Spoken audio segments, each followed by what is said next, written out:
And I think the biggest mistake that clinicians make is that they don't collaborate with the client to make sense of what's the best pace for that individual client, so that they don't really assess what are the client's resources, so that they make their decisions just like what Dick said.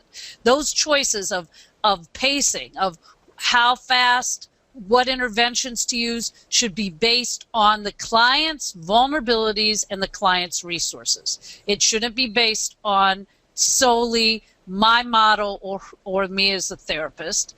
And so the biggest mistake is this lack of really bringing the client in and saying, how do you best change? How do you best learn? What's been what's been your experience in the past with other therapies? What's worked for you? What doesn't? How do I make my decisions about my intervention and my timing, again, based on the clients and our collaboration? What are my skills? Which would go into my next biggest mistake, is that, just like what Dick said, I think a lot of times therapists make their decisions based on their own experience and what's happening for them in the room.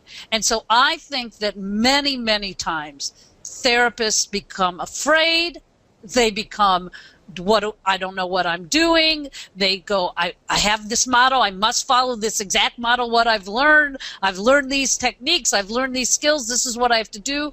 So they lose sense of their own vulnerabilities and resources. And so what happens is, I think in terms of good trauma treatment, the therapist has to be aware of what the client's vulnerabilities and resources are. At the same time, what are my vulnerabilities and my resources, and what's happening between us? What is the dynamic in this room, in this moment, that is triggering me, triggering the client? Have we lost our connection? Is the client with me?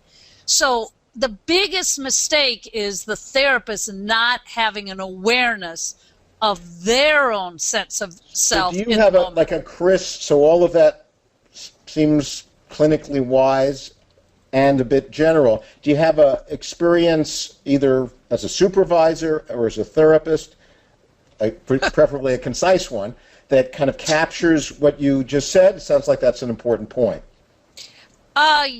Yeah. I have a client who, when in her particular frozen state, says to me over and over, you don't understand, you don't understand, you don't understand, you don't understand. And it took me a while to realize that, as Dick would talk, that was a part of her, that when she goes into a trauma state, that's what she says. Her danger is to not be understood, and she repeats it. And so at the time, I would saying, okay, well, this is what I think's happening, or try to explain it to me, which would just keep her feeling not understood. And I would experience as, I don't know what I'm doing, I'm failing, versus it took me a while to go, wait a minute, what's happening with me? I'm feeling inadequate. I'm feeling vulnerable. So I'm not attending to what she's saying. I really am not understanding what's happening to her at the time. And so I had to get myself in a position of not feeling inadequate, being, how can I be present? What does she need right now? What is happening between us?